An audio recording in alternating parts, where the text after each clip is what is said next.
நம்ம படிச்சிருக்கோம். ஒருவேளை நீங்க சூஸ் த கரெக்ட் ஆன்சர்ல விட்டுருந்தீங்கன்னா தெரியாது. ஹிஸ்டரியில நம்ம படிச்சிருக்கோம். வைக்கம் போர் தந்தை பெரியார் அவர் நடத்தினார் 1924 வருடத்துல. தந்தை பெரியார் வைக்கம் போர், அம்மாக்கு தெரியுது வைக்கம் போர். அந்த வைக்கம் போர் நடத்தப்பட்டதான காரியம் என்ன அப்படின்னா, வைக்கம் அப்படின்னு ஒரு இடம், வேற ஒரு மாநிலம், தமிழ்நாடு கிடையாது, வேற ஒரு மாநிலம், நமது பக்கத்துல உள்ள மாநிலம் தான், குட்டி மாநிலம், சரியா? அந்த மாநிலத்துல அந்த கோயிலுக்குள்ள, வைக்கம்ல ஒரு கோயில் இருக்குது, அந்த கோயிலுக்குள்ள ஒரு குறிப்பிட்ட ஜாதியின் மக்கள் மாத்திரம் போக முடியும். அந்த ஜாதிக்கு வந்து ஆங்கிலத்துல எஃப்சி அப்படின்னு சொல்லுவாங்க. நீங்க புரிஞ்சுக்கிடுங்க, உங்களுக்கு எல்லாம் தெரியும், புரியுதா? ஒரு குறிப்பிட்ட ஜாதி மாத்திரம்தான் போக முடியும், மற்ற ஜாதியினர் போகவே முடியாது, ஆண்கள் பெண்கள் போகவே முடியாது, ஒரு ஒரு ஒரு எல்லை பரப்பு வரைக்கும் போகவே முடியாது. இப்போ இதுதான் அந்த கோயில் அப்படின்னாக்கா, இதுதான் அந்த கோயில் அப்படின்னாக்கா, இதை சுத்தி இருக்கிற ஒரு எல்லை பரப்பு இருக்கு இல்லையா, ஒரு வட்டம், அங்க இருக்கிற ஜனங்கள் வந்து உள்ள போக முடியாது. எல்லாரும் எஃப்சியாவா இருப்பாங்க, எல்லாரும் அந்த மேல் ஜாதியாவா இருப்பாங்க, போக முடியாது.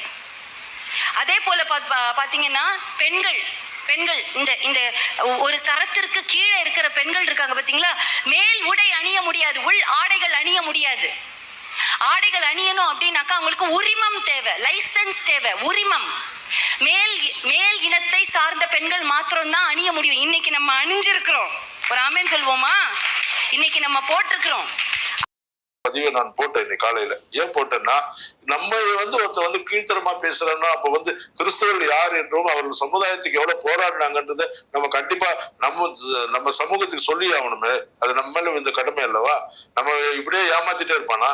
இப்படியே விட்டா இவன் தான் எல்லாமே சொல்லுவான். இவங்க ஏமாத்துறது கொஞ்சம் தான் சொல்ல. வைக்கம் போராட்டத்தில் நாங்க தான் வைக்கத்திலே போராடணும்னு. உன்னை கூப்பிட்டவனே ஒரு கிறிஸ்தவன்டா.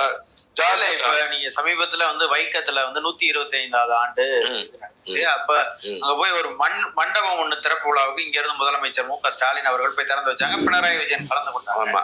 ஆனா வைக்கத்தை போராட்டத்தை நடத்திக்கணும், வைக்கம் வீரர்னே அவருக்கு ஒரு பட்டம். ஆமா, வைக்கம் வீரன் ஏற்பட்டது. அதுக்கு முன்னால அங்க ஜார்ஜ் ஜேக்கப்னு ஒருத்தர் பத்தி இவங்க பேசினாங்க, சொன்னாங்க. அவர் தான் முதலாவது அவர் சிறைப்படுத்தப்படுகிறார். அந்த வைக்கம் என்ற ஊர்ல, அந்த சிவன் கோயிலுக்கு பக்கத்துல தெருக்களில நாய்கள் நடமாடும், நாய்கள் போகலாம், எல்லாம் மனுஷன் போகக்கூடாது, தாழ்த்தப்பட்டவர்களுக்கு அனுமதி இல்லைன்னு சொல்லும் போது கொதித்தெழுந்து போராடின 5 பேர்ல ஒருவன் ஜார்ஜ் ஜேக்கப் என்ற ஒரு மனிதன். அவன் பாரிஸ்டர், படித்தவன், அவன் மிகப்பெரிய படிப்பாளி. அவன் படித்து அங்க சமுதாய விடுதலைக்காக போராடுறான். அவன் சிறைப்படுத்தப்படுகிறான். அவன் சிறைப்படுத்தப்படும் போது அந்த தலைமை எடுத்து இதை நடத்துவதற்கு ஆள் இல்லை என்பதற்காக இவருக்கு ஒரு கடிதம் போடுறான்.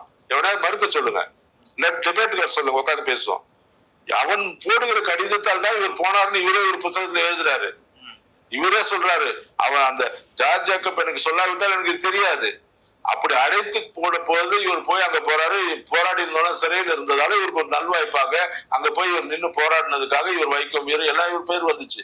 ஆனா இது உருவாக்கினவன் ஒரு கிறிஸ்தவன், இதுக்காக போராடினவன் கிறிஸ்தவன். அவன் தான் இந்த வைக்க போராட்டத்தை எடுத்தானே தவிர இவர் ஒரு ஆணையை அங்க பெருசா புடுங்கினதா தெரியல எங்களுக்கு.